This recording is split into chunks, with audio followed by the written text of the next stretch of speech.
of a hospital that is pioneering in the health sector. So I don't take that for granted. Also, we had our heart camp. So as you know, in Malawi, if you want to have heart surgery, you have to raise money on Facebook and go to India. But very soon, we're expecting that that will not be happening, because so far we have had 35 successful open heart surgeries at Blantyre Adventist Hospital. We have had 20 pacemakers installed successfully by teams that have been coming in camps and doing these surgeries as a practice run, so that maybe in future we can also be doing that. So imagine a world where you don't have to go to India to get heart surgery. That's wonderful, isn't it? And I was a part of that, and I don't take that for granted. It's like the moment I stepped into the hospital, it was just win after win after win after win, and I got to be a part of those wins, and I just see the grace of God. Proceed. Lastly, the last thing that I was able to manage to bring forth from my position is All Things Nutrition. So All Things Nutrition Malawi was born because I had a desire to do more. I noticed that when I started working in 2022, most of the clients that I got were people that already had these diseases, but then they've never received nutrition counseling. But as the years went on, I noticed that the trend was now changing. Now it was no longer people that already had the disease. It was now more new people that are now getting the disease. So a person will come to the hospital for malaria and they're living with sugar, diabetes medication, because they didn't even know that they have sugar. So then I noticed, what's happening? Why are we getting all these new diagnoses? And it's young people in their 30s, in their 20s. These are diseases that people in their 50s should be having. So I said, what can I do? How can I be useful? How can I offer value? What has God given me that I can use to help people in my life? And that's where the All Things Nutrition was born. So problems are opportunities for you to be blessed. So whenever you are desiring to be blessed, start looking for problems. Where is the problem that I can solve? If you can solve a problem, God will bless you. All right. So since we started All Things Nutrition, we started at 61 followers. Now we're at more than 12,000 followers, and it's not even been a year yet. So be bold. Don't be afraid. I used to be afraid. Oh, what if I post and people don't like what I'm posting? What if nobody likes? What if nobody follows? But what if... After a little bit, I started to notice that people now were able to use my channel as a source of feedback. Now I was able to know what's happening in the community. What are people struggling with? And I realized that a lot of people are struggling with gas. So the Holy Spirit prompted my heart to share these recipes of probiotics, kimchi and sauerkraut. So I started sharing these recipes so that people can make them on their own and they can be assisted. But then people started saying, oh no, we can't make it on our own. Can you please make it for us? And I asked God, what should I do? He said, yes, go ahead. And that's exactly what I do. Can you go to the previous picture? So when I had started making kimchi and sauerkraut, this is how it looked like then, but this is how it looks like now. I went and got, I built a brand. I made it legit. So whatever you are doing, don't act like you are doing playthings. Add value to whatever you're doing. For example, the packaging I was using before was not all that great, but the packaging now, at least you can trust it. You can trust that this is not Masanje, this is real things. So take yourself seriously. People will not take you seriously if you don't take yourself seriously. Next slide, please. I also had brochures made and business cards made. If you like them, find me afterwards, I can give them to you. But this was all just so that I can show my value. I can show people that I'm very serious about what I'm doing. I'm not playing around. So whatever you do, please make sure that you're adding value. Don't give up. Oh yeah, I also had the opportunity to present at Mibawa with Pastor Hape. I had the opportunity to write articles for Times TV. I have also been able to present at different kinds of news stations, and I've also been writing articles for different people. They approach me and I write articles. Able to do so that I had no idea.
how you can advance in your career, your professional life.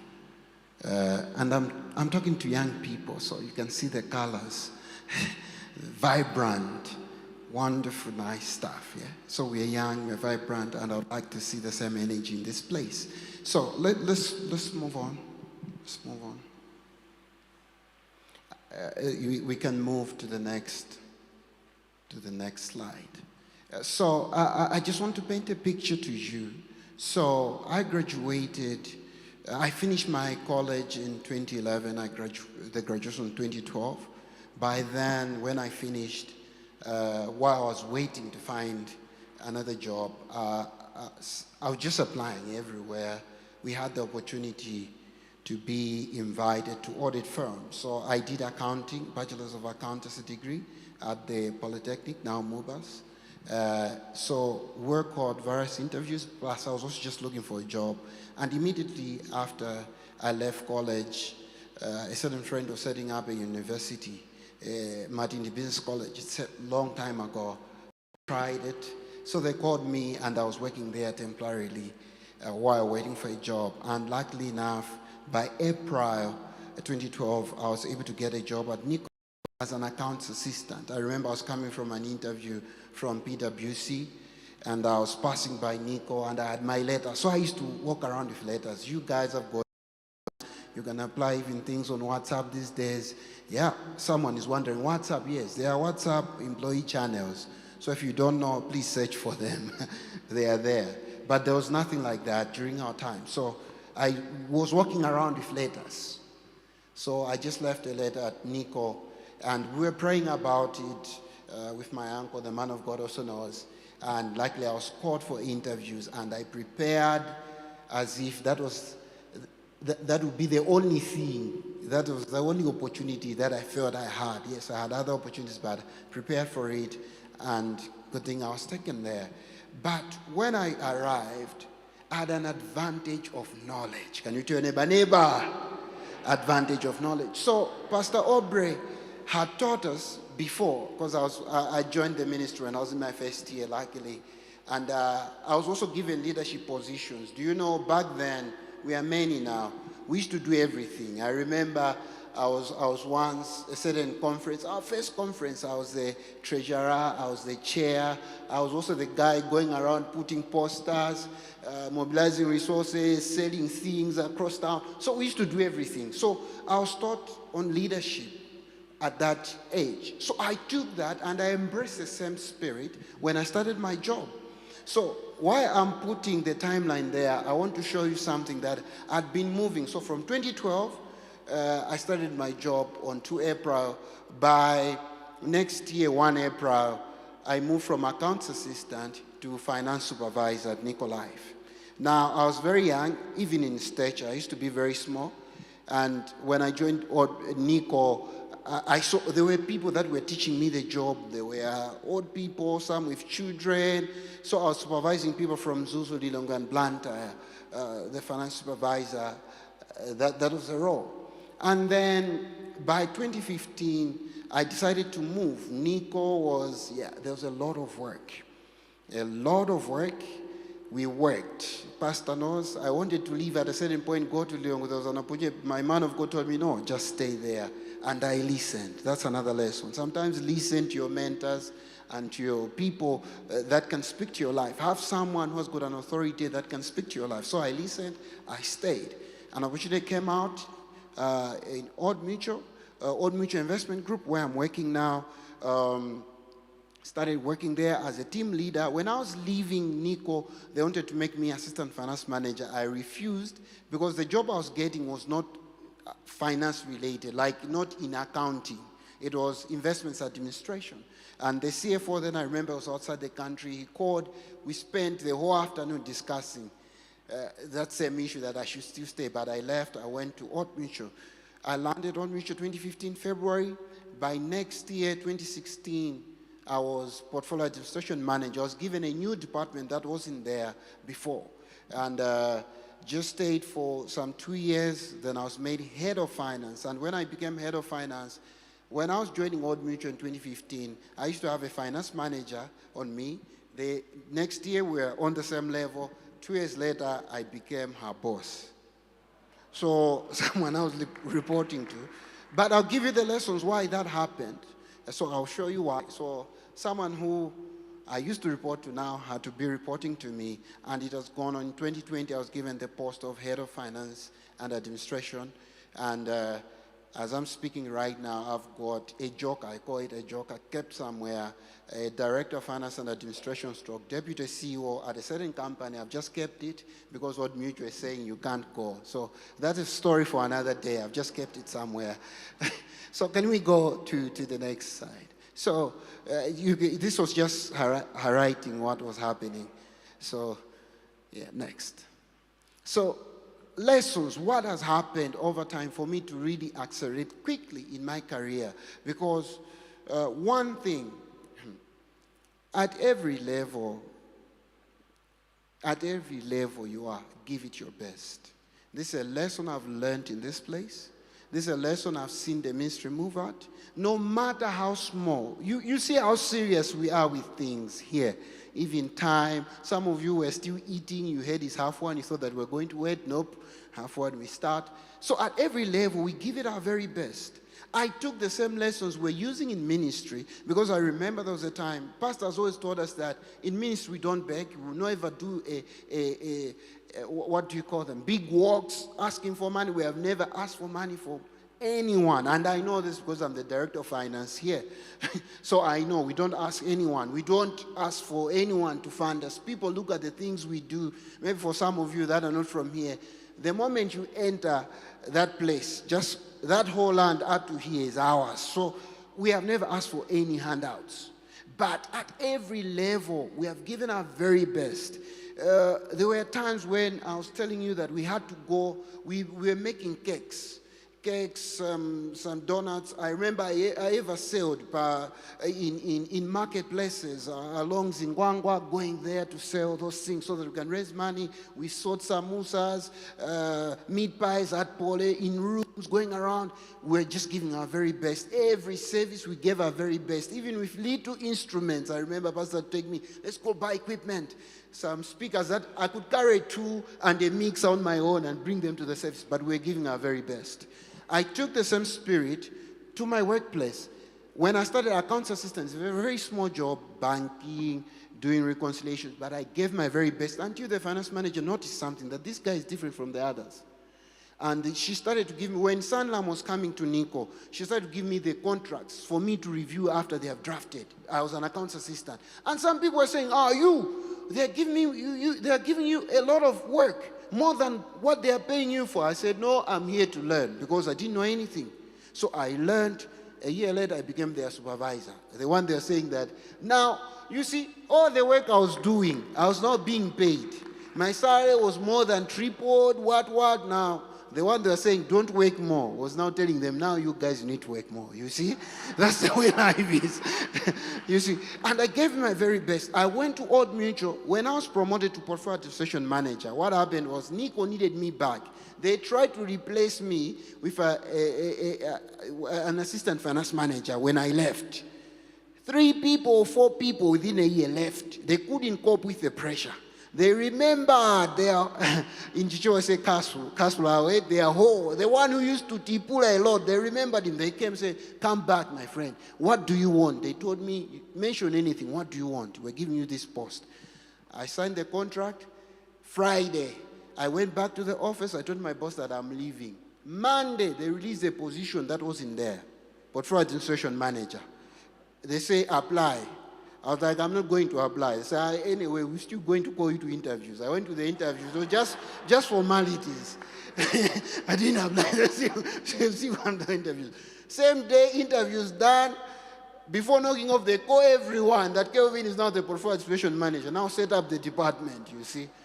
And then my boss calls me, and the finance manager says, I'll need a head between you two. And one of you is going to be a head, as if it was a job. A year and some months later, they released head of finance and operations. I didn't apply as well. They called me themselves. They interviewed people and stuff. Then they called me. Did you apply for this job? I was like, nope, I didn't.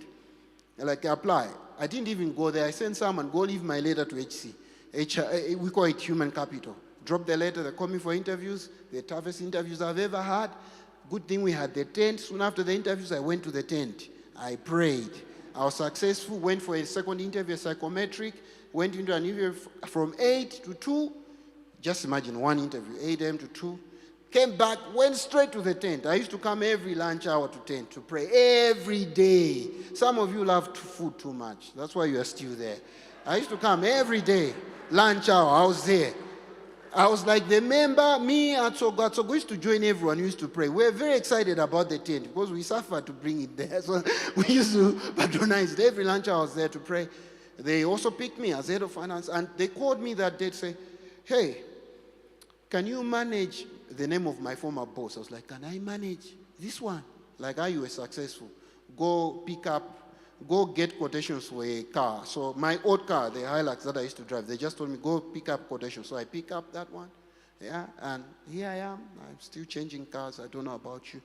We continue. So we get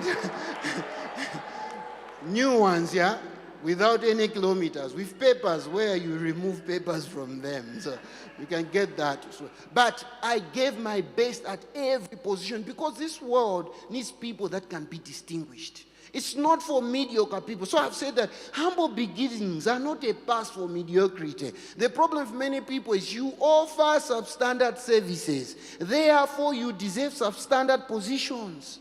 Everyone has to reap what they sow. So I work hard. I continue to work hard. Qualifications can land you a job. That's the other lesson. You can be qualified. When we were competing for head of finance, my friend had ACCA, had a master's, left uni before I even went to university, was the one who was looking after finance and portfolio administration, well qualified. But there's one thing, your attitude will determine your altitude. It's like your attitude is the ceiling or an open gate to how far you can go. Some of you have got a very bad attitude. Bad attitude towards work, bad attitude towards people, bad attitude towards everything that's happening in the whole world. Your thought process is contaminated. You don't think properly. Whatsoever you see something negative. I mentioned car here, someone in their mind, they're thinking something else. You see ministry, I saw the same post. Like we have got a financial success conference. People are coming. Why are you talking about money in church? The Bible is for the poor and stuff. Those were the comments there. But I'm saying this person, one, maybe he's looking for a job. Two, he's going for business. He's doing all sorts of things. But he says, don't talk about money in church. I'm telling you, if we don't talk about money in church, what will happen is the world is going to overtake us. Because that's a preaching from the devil. Pastor calls it the devil's sermon. It's the devil preaching. He doesn't want money to be with the people that can bring positive impact. He wants money to be with people that do funny things. My friend, have the right attitude towards success, progress, and money. Because what you despise, you're not going to have. But have a very good attitude. Generally, if you ever interacted with me, let me not toot my horn, but I'll still have to. I'm generally just a nice person. Wonderful. You can interact with me. Maybe some people I give you a tough time, but just so that you can grow. But most times, you never hear me in an altercation with anyone. And that's the same spirit I had at work. I remember there was a certain department, the finance department. My boss once asked me, I thought these were very difficult people. What did you do to them? I simply told them that it is my attitude and my outlook of life that is rubbing off these people, and they are very nice people. And the same people are the ones that are working for me and doing the very best, and I'm rising. And then the other thing, you saw my timeline. As I just go back a bit, just go back. You see, as the years are going,